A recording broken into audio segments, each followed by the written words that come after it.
হুকুম হয়ে যাবে।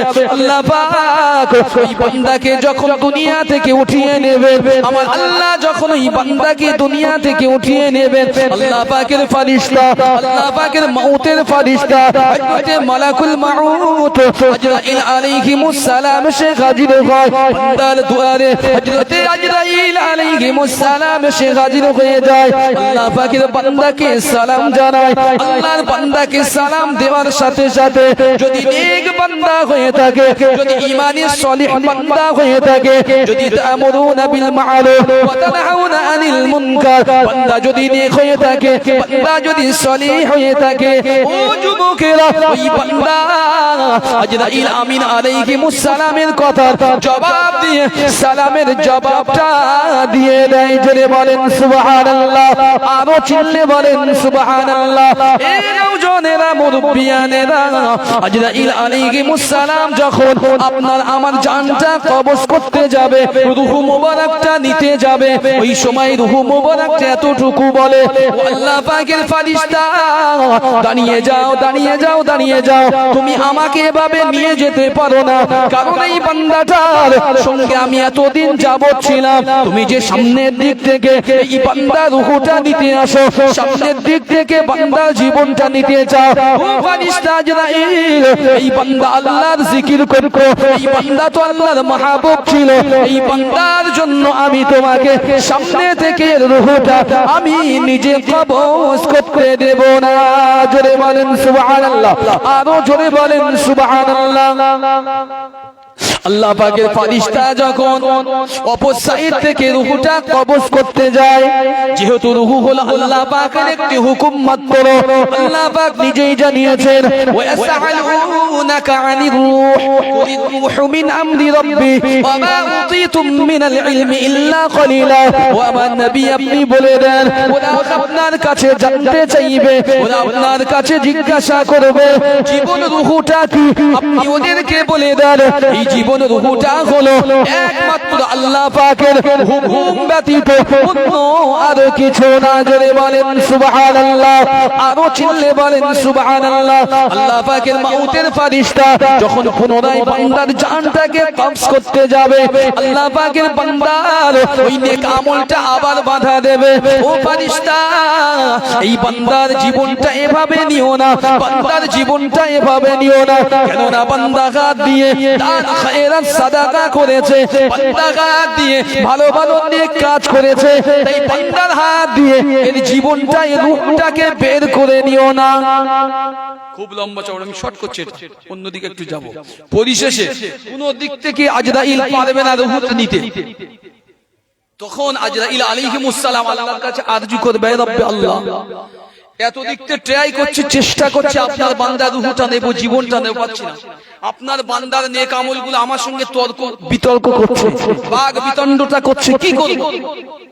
তো আল্লাহ রাব্বুল আলামিন আজরাইলকে বলবে, আজরাইল আমার বান্দা যা বলেছে সঠিক বলেছে, হ্যাঁ ওই বান্দা এতদিন জীবন জিন্দেগিতে শুধু নেক কাজটাই করে গিয়েছে, আমি আল্লাহ কিসে রাজি খুশি, আমি আমার রাসূল কিসে রাজি খুশি, ওই বান্দা সারাটা জীবন তাই করে গিয়েছে। একবার জোরে বলেন সুবহানাল্লাহ।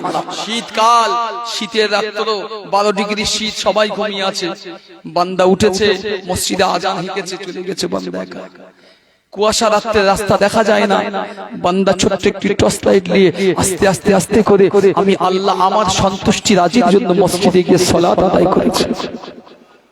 আজরাইল তুমি কি জানো দুনিয়ার সবাই ঘুমিয়েছে, বান্দা রাতের অন্ধকারে আমার কাছে নিজের জীবনের গুনাহ স্মরণ করে আমিনাল লাইলি ফাতাহাজ্জাদ বিহি নাফিলাতাল লাক আসা আন ইয়াবআসাকা রাব্বুকা মাকামান মাহমুদা।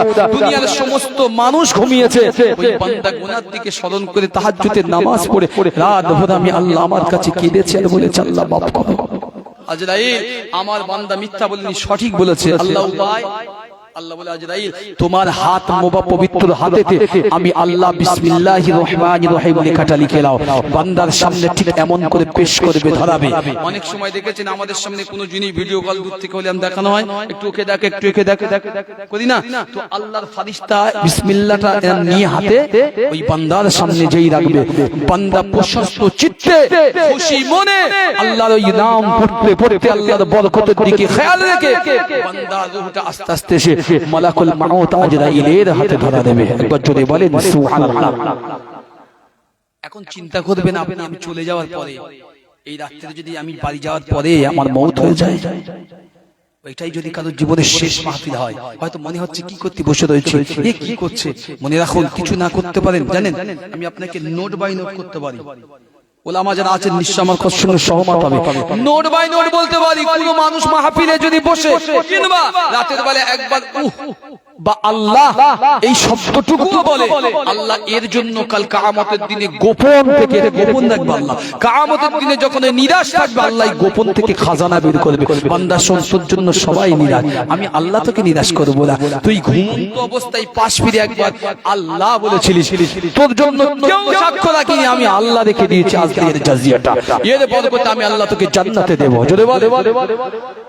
তো এখানে বসে তো লাভ লস নেই।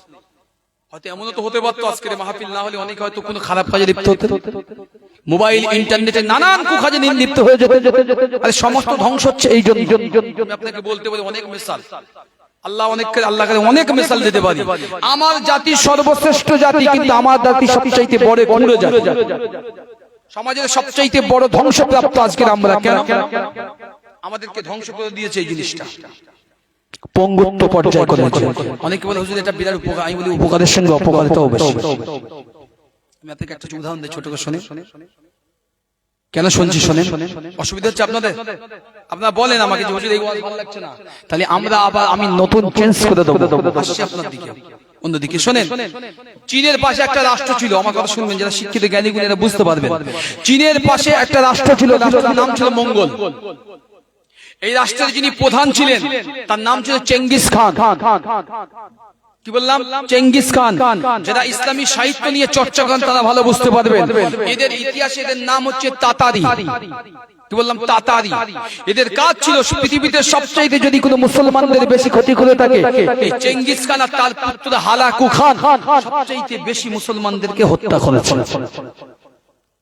এরা এত পরিমাণ মেরেছে সে আপনি কল্পনা আপনাকে করতে পারবো না। বদর, ওহদ, খন্দক, হুনাইন, কারবালা যা বলেন না কেন, এর চাইতে হাজারো গুণ বেশি মুসলমানদের মেরেছে। এই হালাকু খান একদিনে সব জায়গা কম বেশি দখল করেছে, ক্ষমতা রাজত্ব বসিয়েছে, কর নিয়েছে। একটা রাষ্ট্র বাকি ছিল ইরাক, ইরাকের রাজধানী তখন ছিল বাগদাদ, ইসলামী খেলাফত। তো উনি একটা গুপ্তচরকে পাঠিয়েছে, আক্রমণ করার আগে গুপ্তচর পাঠাতো, গুপ্তচর পাঠিয়েছে, গুপ্তচর গিয়ে তদন্ত করে এসে বলছে কি ব্যাপার, তো বলছে আমি তদন্ত করে এলাম, এলে দেখলাম যে এখানে এই মুহূর্তে আক্রমণ করা যাবে না। বলছে কেন? তা বলছে ওখানে, আচ্ছা আস্তে, ওখানে যদি আক্রমণ করেন, কারণ ওখানে গিয়ে দেখেছি, আমার দিক চান, ওখানে গিয়ে দেখেছি ইরাকে বাগদাদের প্রত্যেকটি মানুষ কর্মমঠ, মানে কর্মজীবনে ব্যস্ত, কর্ম থেকে কেউ বাইরে নেই, সকলেই কর্ম করছে। আস্তে আস্তে আস্তে আস্তে, সকলেই কর্ম করছে। আস্তে আস্তে, আমার দিকে চান, আমার দিকে চান, আমার দিকে চান, আমার দিকে। সকলেই কর্ম করছে, কেউ কর্মের বাইরে নেই। একবার দরুদ শরীফ আল্লাহুম্মা সাল্লি আলা,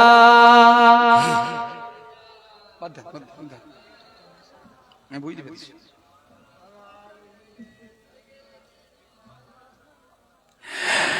खामोश लब झुकी है पलके, दिलों में उल्फत नहीं नहीं है। একটু যদি বলেন সুবহানাল্লাহ, সকলে মিলে বলেন সুবহানাল্লাহ। खामोश लब झुकी है पलके, दिलों में उल्फत नहीं नहीं है। अभी तकल्लुफ है, गुफ्तगू है, अभी मोहब्बत नहीं नहीं है। যদি বলবেন না সুবহানাল্লাহ, সকলে মিলে বলেন সুবহানাল্লাহ। তাকবীর দেন, নারে তাকবীর, নারে তাকবীর। খামোশ लब झुकी है पलके, दिलों में उल्फत नहीं नहीं है। अभी तकल्लुफ है, गुफ्तगू है, अभी मोहब्बत नहीं नहीं है। अभी ना नींद तुमको, अभी ना हमको सुकून मिलेगा। अभी ना आएगी नींद तुमको अभी न हमको सुकून मिलेगा, अभी न हमको सुकून मिलेगा, अभी तो धड़के का दिल ज़्यादा, अभी मोहब्बत नहीं है। जो बोले सुभान अल्लाह। अभी मोहब्बत, अभी तो धड़के का दिल ज़्यादा, अभी मोहब्बत नहीं है। बाहर का आज पहला दिन है, चलो चमन में टहल के आए, के बाहर का आज पहला दिन है, चलो चमन में टहल के आए, चलो चमन में टहल के आए। फज़ा में नगमा नहीं है, गुलों में खुशबू नहीं है, फज़ा में नगमा नहीं है, गुलों में खुशबू नहीं है। जो बोले सुभान अल्लाह, आरो चिल्ले बोले सुभान अल्लाह। जरा सा कुदरत ने क्या नवासा कि आके बैठे हो पहले सफ में, कि जरा सा कुदरत ने क्या नवासा कि आके बैठे हो पहले सफ में, कि आके बैठे हो पहले सफ में। अभी से उड़ने लगे हवा में, अभी तो शोहरत नहीं है, अभी तो उड़ने लगे हवा में, अभी तो शोहरत नहीं है। खामोश लबों है झुकी है पलके, दिलों में उल्फत नहीं है। अल्लाहुम्मा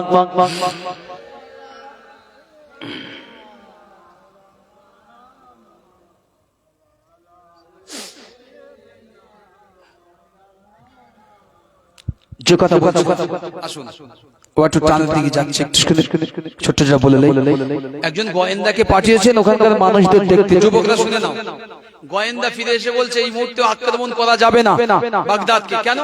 তো যে একজন মানুষও বসে নেই, কোন মানুষ হাল চাষছে, কোন মানুষ চাষ করছে, কেউ দোকানি করছে, কেউ ইলমের শহরে ইলম নিয়ে ছুটাছুটি করছে।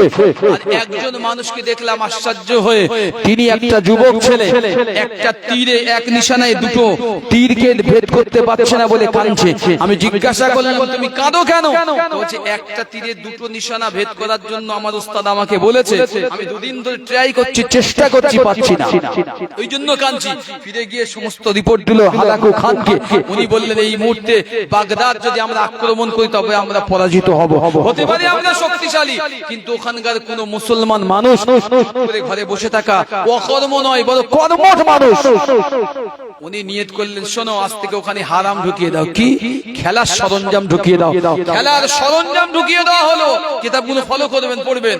ধ্বংস কাকে বলে? খেলার সরঞ্জাম ঢুকিয়ে দেওয়া হলো। 15 বছর পরে গোয়েন্দা পাঠালো। এখন দেখে আসো খবর কি? উনি ফিরে এসে বলছে জাহাপানা এবার আক্রমণ করা যাবে। তা কেন? গিয়ে দেখছি কেউ আর কর্মের ভিতরে নেই, সব ব্যস্ত খেলাধুলো এটা ওটা করতে। আর কি একজনকে আশ্চর্য হয়ে দেখলাম কুমার ধারে বসে একটা ছেলে কাঁদছে, যুবক। কেন? জিজ্ঞাসা করলাম তুমি কাঁদো কেন? বলছে আমার প্রেয়সী আমাকে একটা আংটি গিফট করেছিল উপহার, সে আংটিটা কুয়ার ভিতরে পড়ে গিয়েছে, 3 দিন খুঁজছি, তালাশ করছি, 3 দিন ধরে পাচ্ছি না, এজন্য কাঁদছি। উনি বললেন সৈন্যবাহিনী রেডি হও, এবারে আমরা বাগদাদ আক্রমণ করব, মুসলমানদের ওখানে ধ্বংস করে দেব। করলো তাই বাগদাদ আক্রমণ করে লক্ষ লক্ষ লক্ষ লক্ষ কিতাব তাজলা নদীতে ভাসিয়ে দিল, পুড়িয়ে দিল। মুসলমানরা সেদিনও মসজিদে বসে ডিবেট করছিল ফতোয়া নিয়ে। কি নিয়ে? ফতোয়া নিয়ে। বাইরে বেদুনদের সৈন্যরা গিয়ে মুসলমানদের সবকিছু ধ্বংস করে দিয়েছে। কিছু আলেম, কিছু মুসলমান মুসল্লি মসজিদে বসে বসে নিজেদের ভিতরে ডিবেট করছিলেন ফতোয়া নিয়ে। নাউজুবিল্লাহ। এখন বর্তমান সমাজে আমাদের এই অবস্থা এসেছে, আপনি আর আমি ডিবেটেই ব্যস্ত। আমার আর আপনাকে কাটাচ্ছে আর একবার, আপনি বুঝতে পারছেন না। আপনার দিয়ে আমার মারাবে, আমার দিয়ে আপনাকেই মারাবে, পেটাবে। আপনি নিজেও বুঝতে পারবেন না কোথায় আপনি ধ্বংস হয়ে যাচ্ছেন। ওয়াজ শুনে শুধু লাভ নেই তো, পরিবর্তন হন, নিজের আমলের পরিবর্তন নিয়ে আসুন। আল্লাহ আল্লাহ রাসূলকে চেনেন, মহব্বত করেন, রাসূলুল্লাহর শান মান ইজ্জত ইজ্জতকে চেনেন, যে আল্লাহ নবীকে এত ভালোবেসেছেন, যে আল্লাহ রাসূলকে এত ওয়াদা দিয়েছেন, ওয়াদাল্লাহিল হক, শাফাআতে কুবরা দিয়েছেন, আল্লাহ রাব্বুল আলামিন হাউজে কাউসার দিয়েছেন, সমস্ত নবীর কাঈদুল মুরসালিন করেছেন। সেই নবীর উম্মত আমি আর আপনি ফকত হওয়া উচিত আমার আপনার। ঈমান তো বিকিয়ে দিয়েছি আমরা অল্প পয়সায়, ঈমান বিকিয়ে দিয়েছি অল্প পয়সায়, বেদিনদের তলায় আমরা আজকে ধ্বংস নিমজ্জিত। কেউ নেই, খালিদ সাইফুল্লাহ নেই, আলী ইবনে আবি তালিবও নেই, সালাউদ্দিন আইয়ুবী আর আসবে না, ফিরে আসবে না, যে আপনাদের ঈমানকে চেতনাদীপ্ত করবে না। সাবধান আপনাকে করুন, ঘরের বিবি বাচ্চাদেরকে সামলান, আপনি তাদের ট্রেনিং দেন। ইসলাম শরীয়ত আমাকে কোরআন দিয়েছে, কোরআন ওয়ালাতিল কোরআন তারতিলা, কোরআনকে তারতিলের সঙ্গে পড়লে প্রতিটি হরফে প্রতিটি ওয়ার্ডে আমার আল্লাহ 10টি করে নেকি নসিবে লিখে দেবেন। জোরে বলেন সুবহানাল্লাহ। 2 নম্বর, এইবার একটা কথা বলি, সেটা আপনাদের শোনা উচিত। আপনার হয়তো কেমন লাগছে বলতে পারছি না, শুনেন। দুনিয়াতে অনেক কিছু ত্যাগ করেছি আমরা, অনেকে হারিয়েছি, অনেকজনকে হারিয়ে দিয়েছে দুনিয়ার জমিনে, কিন্তু কখনো এমন ত্যাগ করেছেন? কোটি টাকা সম্পদ, কোটি টাকা সম্পদ, দুনিয়ার সব জগৎ জোড়া খ্যাতি, গ্রাম তথা গঞ্জের পুরো মাতব্বর সবকিছুকে একদিকে ঠেলে দিয়ে দুনিয়ার সামান্য কিছু না মোহ মনে করে আল্লাহ রাসূলের দ্বীনের তলায় এসে চলে এসেছে। এমন একজন ব্যক্তি দুনিয়াতে ছিলেন, যার নাম হচ্ছে হযরত মুসাইব ইবনে উমাইর রাদিয়াল্লাহু তাআলা আনহু। যার জীবনী একবার পড়ে দেখবেন, যদি জীবনে একবার পড়তে পেরেছেন ব্যক্তিটার জীবনী, নিজে বুঝবেন এই চোখের পানি সেদিন বাদ মানবে না। মক্কার সর্বশ্রেষ্ঠ ধনী ব্যক্তিত্ব। যুবক যারা আছো এই ওয়াজটা শুনে নাও। আমরা যারা আসি এখনো জুমার নামাজ পড়তে যাই, ঈদেতে যাই, কোনো ভালো অনুষ্ঠানের জায়গায় যাই, ভালো পারফিউম মারি না কথা বলেন না, মারি না? পারফিউম ব্যবহার করি তো, আতর ব্যবহার করি তো, কেন? সেন্ট সুগন্ধি হবে, মানুষ আমাকে ভালো বলবে। মুসাইব ইবনে উমাইর শুনে নেন, আপনি কত টাকার পারফিউম ব্যবহার করেন? উনি জুতো পরতেন তদানীন্তলে আরবের জমিনে, সিরিয়া থেকে আগত জুতো, ইয়েমেন থেকে জুতো আসতো, যে জুতো তখনকার যুগে জগৎ বিখ্যাত, সেই জুতো না পরে ঘর থেকে এক পাও বের হতেন না হযরত মুসাইব বিন উমাইর রাদিয়াল্লাহু তাআলা আনহু। বলেন সুবহানাল্লাহ। পৃথিবীর বুকে সবচেয়ে খুশবু ছিল, দামি ছিল ইয়েমেন। সেই ইয়েমেন থেকে যখন ব্র্যান্ডের নানান নতুন নতুন খুশবু আসতো, সর্বপ্রথম ওই মক্কার জমিনে যদি কোনো খরিদ্দার থাকতো, ব্যক্তির নাম হচ্ছে হযরত মুসাইব ইবনে উমাইর রাদিয়াল্লাহু তাআলা।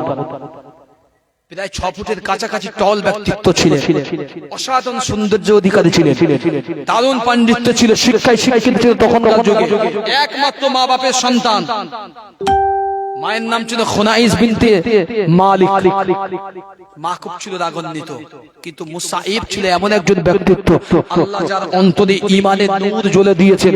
নূর আলা নূর আল্লাহ যাকে করেছেন, দুনিয়ার কোনো খৌফ, কোনো চিন্তা তার জন্য নয়। দুনিয়ার যত যাই আসুক না কেন, নূর যার ভিতরে আছে, মনে রাখুন তার জন্য এই দুনিয়া কোনো সংকীর্ণ হতে পারে না। জোরে বলেন সুবহানাল্লাহ। শুনেন, মুসাইব ইবনে উমাইর, আমি ছোট্ট একটা কথা বলি। ইসলাম তখন শুরুয়াত হয়েছে, অনেকেই জানেন না, ইতিহাসগুলো শুনে রাখেন, এটা আমাদের ঐতিহ্য। দুনিয়া শুরুয়াত হয়েছে মুসলমানের। আল্লাহ রাসূল তখন দাওয়াত দিচ্ছেন দারুল আরকান, আরকানের বাড়িতে, মানে আপনার সাফা মারওয়ার একেবারে উপরে যে বাড়িটার নাম হচ্ছে দারুল আরকান, হযরত আরকান রাদিয়াল্লাহু তাআলা আনহুর বাড়িতে লুকিয়ে, কেউ যা লুকিয়ে।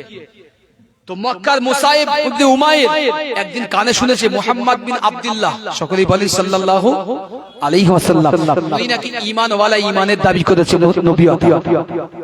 একদিন মুসাইব শুনলেন, চিন্তা করলেন, ঠিক আছে সবাই তো যায়, তো আমি মুসাইব একদিন যাব, আমি গিয়ে দেখব যে তিনি কেমন নবী, কেমন ব্যক্তিত্ব, একবার জীবনে প্রয়োজন আছে, আমার একবার দেখার প্রয়োজন যে ব্যক্তিত্বটা কি।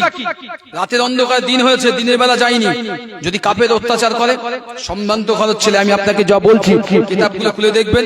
এখনকার সমাজে আমার আপনার যদি 10 লক্ষ টাকা সম্পত্তি থাকে, 1 কোটি, বাবুর মা পার মাটিতে পড়ে না, চলে না। মুসাইব বিন উমাইর সেই সময় ইন্ডিয়ান টাকার হিসাব করে অন্তত 500 থেকে 1000 কোটি টাকার মালিক ছিলেন। ছোট করে বলছি আপনাকে, একটাই সন্তান, আর গোত্রের সর্বশ্রেষ্ঠ সন্তান, 500 থেকে 1000 কোটি টাকার মালিক আল্লাহ বানিয়েছিলেন। উনি সন্ধ্যা হয়েছে, উনি সন্ধ্যার পরে আস্তে আস্তে করে যাচ্ছে, উনি গিয়ে দারুল আরকামের বাড়ির সামনে গিয়েছে। আল্লাহ নসিব ওয়ালা করেছে তাকে তকদির ওয়ালা। মুসাইব ইবনে উমাইর শুনতে গিয়েছে, দেখি মুহাম্মদ বিন আব্দুল্লাহ নাকি নবুয়তের কথা বলে। কেমন নবুয়তের কথা বলে, কি নবুয়তের কথা বলে একটু দেখবো। নবুয়ত যেই দাউল আরকামের বাড়িতে হযরত মুসাইব ইবনে উমাইর পৌঁছেছে, জিবরিল আমিন আলাইহিস সালাম ওহী দিয়ে নাজিল হলেন, বললেন হে নবী আপনার কাছে মুসাইব আসছে, মুসাইবকে শুনিয়ে দেবেন। আল্লাহ মুসাইবকে হেদায়েতের নূর দিয়ে ঢেকে দিয়েছেন। জোরে বলে ব্যক্তি এসে পৌঁছয়নি এই মজলিসে, এটা ধরলেন আরকানের বাড়ি, এখানে এসে পৌঁছয়নি, এখন দূরে আল্লাহ ওহী নাজিল করেছেন, মুসাইব আসছেন। আসার সাথে সাথে আমি আল্লাহর হেদায়েত দিয়েই দিয়েছি। ও আসবে হাবিব আপনার কাছে হাত বাড়াবে, আপনি এই আয়াতটা বলবেন ও হাত বাড়াবে, আপনি বুকের সিনায় হাত রাখবেন ও মুসলমান হয়ে যাবে। আল্লাহ নবী সাহাবীরা বর্ণনা করলেন, হায়াতুস সাহাবার ভিতরে এসেছে মুসলমান। আল্লাহ নবী সাহাবী হযরতে মুসাইব ইবনে উমাইর, ইতিহাসের পাতায় যিনি চির স্মরণ অক্ষরে লেখা আছে মুসলমান। আল্লাহ নবীর কলিজা টুকরা সাহাবী হযরতে মুসাইব ইবনে উমাইর রাদিয়াল্লাহু তাআলা আনহু দারুল আরকানের বাড়িতে চলে গেলেন। দারুল আরকানের ঘরেতে গিয়ে আল্লাহ নবী দেখতে পেলেন হযরতে মুসাইব ইবনে উমাইর শেখ হাজির। এই যুবকেরা নওজওয়ানেরা মুসাইবকে দেখে আল্লাহ নবী চমকে গেলেন। নবীর জবানের মুখ থেকে, নূরের জবান থেকে আল্লাহ পাকের কোরআনের আয়াতটা যেই না শুনেছেন, চোখের পানির বাঁধ মানে না, চোখ দিয়ে টস টস টস টস করে পানির টুসা গুনো গড়িয়ে যায়। মুসাইব হাতটা বাড়িয়ে দিলেন, ইয়া রাসূলুল্লাহ ইয়া হাবিবাল্লাহ, ইয়া রাসূলুল্লাহ ইয়া হাবিবাল্লাহ, আমি মুসাইব আপনার হাতে হাত দিয়ে ঈমানের কলমা পড়ে আজ থেকে আমি মুসাইব মুসলমান হয়ে গেলাম। একটু জোরে বলেন সুবহানাল্লাহ। মুসাইব মুসলমান হয়ে গেল। আল্লাহ নবী মুসাইবের বুকে হাত রেখেছে, নবী নূরের হাত মুসাইবের বুকেতে চাইনা রেখেছে। হযরত মুসাইব ইবনে উমাইর রাদিয়াল্লাহু তাআলা আনহুর ভিতরে জাহেলি যুগের যত কালিমা ছিল, জাহেলি যুগের যত খারাপিয়া ছিল, এক লোকমায় আল্লাহ নবীর নূরের হাতের ওসিলা করে আমার আল্লাহ মুসাইবের অন্তরে নূর আলা নূর দিয়ে আমার আল্লাহ ভরে দিয়েছিলেন। ধরে বলেন সুবহানাল্লাহ। মুসাইবকে আল্লাহ রাসূল বললেন, আজ থেকে খবরদার প্রকাশ্যে কিছু বলো না। আজও তো আমরা মাইকে বলছি, আপনি শুনছেন, ইউটিউব শুনছেন, দুনিয়ার तमाम মানুষ সব ধর্ম প্রচার করতে পারে। তখন আল্লাহ রাসূলের সাহাবীদের প্রচারের কোনো ইখতিয়ার ছিল না। রাসূল বললেন খবরদার তুমি বাইরে বলো না। মুসাইব চুপ কিছুদিন চুপে গেলেন, কিছুদিন চেপে গেলেন, বললেন না। উনি ওখান থেকে বার হয়ে প্রতিদিন রাতে অন্ধকারে আসতেন, দারুল আরকানের বাড়িতে আসতেন রাসূলুল্লাহর কাছ থেকে বাণী শুনতে, ইসলাম প্রচারের জন্য। এক তারিখে যখন ফের আসলেন, উনি বাড়িতেও বললেন না, কারণ হযরতে মুসাইব ইবনে উমাইর ভয় করতেন মাকে। খুনাইস বিনতে হাকিম এত রাগী ছিলেন, ওনার মাকে সবচাইতে বাঘের মতো ভয় করত। আমি আমার কথা বলছি না, কিতাবের কথা বলছি আপনাকে। তো মায়ের কাছে যেন গোপন থাকে এই চিন্তা করত। এক তারিখে খানায় কাবার যিনি চাবির রক্ষক ছিল, নাম জানেন নাম কি? হযরতে উসমান ইবনে তালহা। তখন মুসলমান হয়নি। হযরতে উসমান ইবনে তালহা তখন মুসলমান হয়নি। তিনি দেখতে পেয়েছেন একদিন মুসা ইবনে উমাইর নামাজ আদায় করছে। উনি কনফার্ম হলেন যে সত্যি কি নামাজ আদায় করে। দ্বিতীয় দিন আবার দেখলেন হ্যাঁ মুসাইব সত্যি সত্যি নামাজ আদায় করে। উনি ডাইরেক্ট চলে গেলেন খুনাইস বিনতে হাকিমের কাছে, শোনো তুমি তো মুসলমানের বিরুদ্ধে গালিগালাজ করো, নবীর বিরুদ্ধে খারাপ কটু কথা বলো, তোমার ঘরে যে নবীর হাতে ইসলাম গ্রহণ করার সন্তান আছে, এটা কি খবর? মুসাইব ইবনে উমাইর মা তো রেগে টং, কি এত বড় ক্ষমতা! বাড়ি যে এসে মুসাইবকে হাতে চড় কষিয়ে দিয়েছে কয়েকটা। আমি আপনাকে যে কথাগুলো বলছি হয়তো আপনাকে বলছি এই ছলে বলে, ইতিহাস ঠিক এই ছলে বলে দিই। ইতিহাস চোখের পানি ছেড়ে দিয়েই বর্ণনা করেছেন, কারণ আল্লাহ কাউকে তুইজ্জু মান তাশা ওয়া তুযিল্লু মান তাশা। আল্লাহ কখনো ইচ্ছা করলে কাউকে আমার আল্লাহ ইজ্জতের মালা পরান, আবার মনে করলে জিল্লাতের আমার আল্লাহ তাচ্ছিল্যের মালাও ও ইজ্জতের মালাও পরান। মুসাইব ইবনে উমার মক্কার সবচাইতে ধনী। প্রতিটা মক্কার অনুষ্ঠানে মুসাইব 18 থেকে 19 বছরের যুবক, প্রতি মানুষ দাওয়াত করত মুসাইবকে, কারণ মুসাইব আসলে মাল পাওয়া যাবে উপটেও কন। রাতের বেলা আসলে, দিনের বেলা আসলে মদ অন্যান্য জিনিসে মুসাইব পয়সা দিত।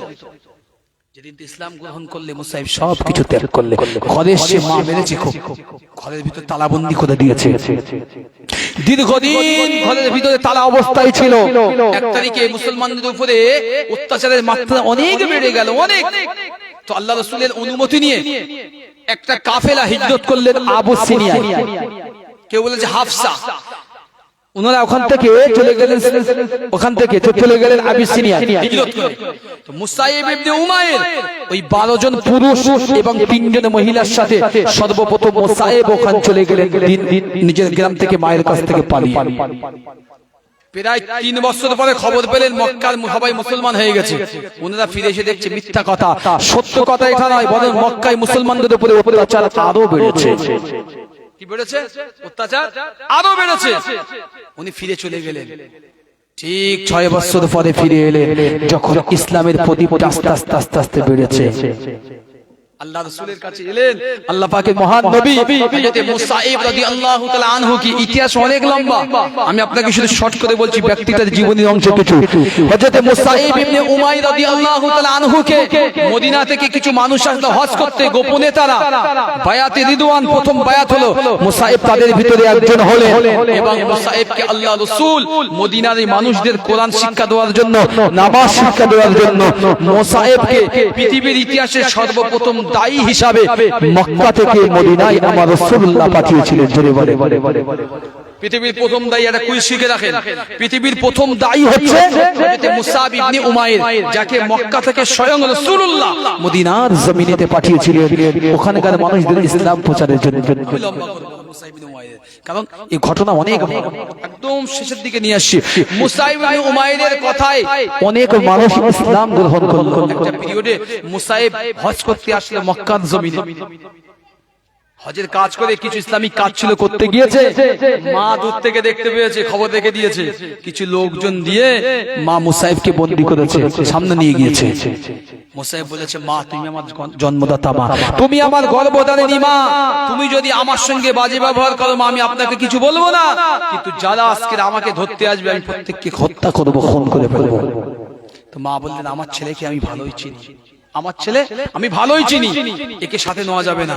মা বলছে, মুসাইব তুই এখনো ফিরে আয়, তোর জন্য এখনো রাজকীয় সম্পদ অপেক্ষা করছে, তোর সেনাপতি অপেক্ষা করছে, তোর জন্য সব সম্পদ এখনো আমার রয়েছে, বাবা তুই ফিরে আয় একটা বার। মুসাইব একবার বলেছিল, মা আমি লা শারীকা লা ওয়া আনা মুহাম্মাদুর রাসূলুল্লাহ, আল্লাহর উপরে ঈমান এনেছি, আল্লাহর নবীকে নবী বলে মেনে নিয়েছি। একবার যদি বলতে পারবে, রাস্তায় যদি আমাদের কারণ একজনের বিপদ হয় না, একটু আধটু দাড়ি যদি থাকে, যদি খুলেও ফেলতে হয় তাও, চেঁচেও ফেলতে হয় তাও ফেলি। ভারতবর্ষে আমাদের তাই হচ্ছে, তো দাড়ি অনেক সময় চেঁচে ফেলতে হচ্ছে জীবন বাঁচানোর দায়ে। ঠিক না ভুল বলছি? মিথ্যা বলছি আমি? দাড়ি চেঁচে ফেলতে হচ্ছে, এমনও বর্তমান পরিস্থিতি কোন ব্যবসাদার, সাধারণ ফেরিওয়ালা ব্যবসা করতে যাবে তাও পারে না, আমার অমুসলিম বাইরের এলাকায় যেতে পারে না। গেলে যদি নাম শুনেছে মুসলমান, কদিন আগে শুধু দেখলাম আব্দুল রশিদ নাম বলেছে বলে একজন মহিলা বললে বের হয়ে যাও এখান থেকে, কোনদিন যেন এখানে না দেখি, কোনদিন যেন এখানে না দেখি। বর্তমান সমাজ ব্যবস্থা আমাদের এই জায়গায় দাঁড় করিয়েছে। আমি যতই আপনাকে ভালোবাসার মহব্বতে তুষ তুলে দেই না কেন, তুলে ওঠাই না কেন, মনে রাখুন এই জিনিস জীবনের কোনোদিন ফিরবে না। এই অন্তরে আর রক্তে রক্তে, রন্ধে রন্ধে হিংসার বীজ রোপণ হয়েছে। এই বীজ তোলার মতন কোন মহামানব বর্তমানে আর নেই। যা ছিল তারা কবরে চলে গিয়েছে, এখন যা আছে এই বীজটাকে আরো বেশি সার দিয়ে বড় করার চেষ্টা করছে, মজবুত করার চেষ্টা করছে। আল্লাহ নবী সাহাবী হযরতে মুসাইব, আল্লাহ নবীর কলিজা টুকরা সাহাবী হযরতে মুসাইব ইবনে উমাইর রাদিয়াল্লাহু তাআলা আনহু আম্মা জান হাত ধরেছে, বাবা ছেলে মুসাইব, ও বাবা ছেলে মুসাইব, বাবা তুই চলে আয়, বাবা তুই মুহাম্মাদের ধর্মে ফিরে যাস না, বাবা ওই ধর্ম আমাদের দেবদেবীকে হিংসা করে, আমার দেবদেবীকে মানতে অবিশ্বাস করে, বাবা মুসাইব তুই তোর বাপ দাদার ধর্ম ফিরে আয়। ও বাবা ছেলে, আমি তোর কলিজা টুকরা মা, আমি তোর জন্মদাতা মা, আমি তোর গর্ভধারিণী মা, বাবা ছেলে তুই মক্কার সবচাইতে ধনী ছেলে। ও দুনিয়ার যুবকেরা শুনে রেখে দাও, এখনকার যুগের যুবকেরা যারা নাকি সপ্তাহে সপ্তাহে নতুন জামা কেনো, প্রতিদিন একটা করে ড্রেস নাকি চেঞ্জ করো, তারা শুনে রেখে দাও মুসলমান, আল্লাহ নবীর প্রাণ প্রিয় সাহাবী হযরতে মুসাইব ইবনে উমাইর রাদিয়াল্লাহু তাআলা আনহু মক্কার জমিনের এমন একজন ধনী ছিল বাবা। সকালে যখন একটা ড্রেস পরে বার হতো, উনি দুপুর বেলা বাড়িতে ফিরলে ওই ড্রেসটার জীবনে কোনোদিন পরতো না। ওই গেলে একটা আলাদা ড্রেস পরে বার হতো, সন্ধ্যেবেলা ঘরেতে ফিরে আসতো, ওই ড্রেসটার জীবনে গায়ে দিত না। রাতের অন্ধকারে যখন দুনিয়ার জমিনের পার্টিতে যেত, বন্ধু আত্মীয় স্বজনের দাওয়াতে যেত, আর একটা নতুন ড্রেস জামা পরতো, ওই জামাটা দুনিয়ার জমিনে জিন্দেগি দ্বিতীয়বার আর গায়েতে দিত না। ও যুবকেরা, ছেলেরা, আজকের দুনিয়ার জমিনে আমরা প্যান্ট পরি, ছেঁড়া প্যান্ট পরি, আমরা প্যান্ট পরে নিজের টাকনুর নিচেই পরি, আর মেয়েরা প্যান্ট পরে টাকনুর উপরে পরে। কিন্তু জেনে রেখে দাও, আমরা নতুন নতুন বুট জুতো পরি। আল্লাহ নবী সাহাবী হযরতে মুসাইবের মতো কোন স্টাইলিশ জুতো তখনকার দুনিয়ায় সিরিয়ার জমিন থেকে, ইয়েমেনের জমিন থেকে রেশমি জুতো আসতো, যে জুতো ছিল জগৎ বিখ্যাত।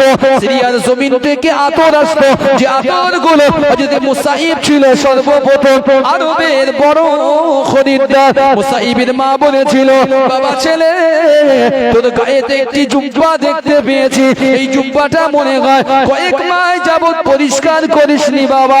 ও বাবা ছেলে মুসাইব, তুই ফিরে আয় বাবা, ফিরে আয়, আমার কলিজায় চলে আয় বাবা, আমি তোর রাজত্ব সম্পদ সবকিছু তোর কাছে দান করে দেব।